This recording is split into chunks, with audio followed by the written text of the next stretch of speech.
Kapansin-pansin ngayon ang paglipat ng malaking bahagi ng kapamilya viewers patungo sa All TV2, kasunod ng paglipat ng mga programa ng ABS-CBN sa Channel 2 sa pamamagitan ng bagong partnership at licensing agreement.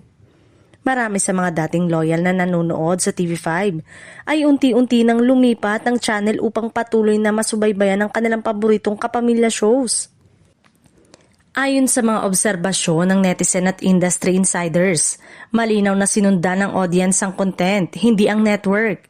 Ibig sabihin, kung nasaan ang mga programang kapamilya, lalo na ang mga sikat na serye at noontime show, doon din sumusunod ang manonood kahit pa magbago ang free TV channel na pinapalabasan nito.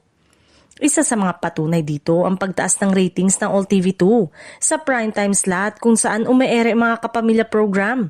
Habang kapansin-pansin naman ang paghina ng traksyon ng TV5 sa ilang time slot na dating pinupuntahan ng kapamilya viewers noong panahon ng content partnership nila sa ABS-CBN. Sa social media, trending din ang diskusyon na mas brand loyal ang kapamilya viewers kaysa channel loyal. Para sa marami, hindi mahalaga ang anong numero ng channel ang papanoorin. Ang mahalaga ay naroon ang mga artistang sinusubaybayan at mga programang kinagigiliwan nila.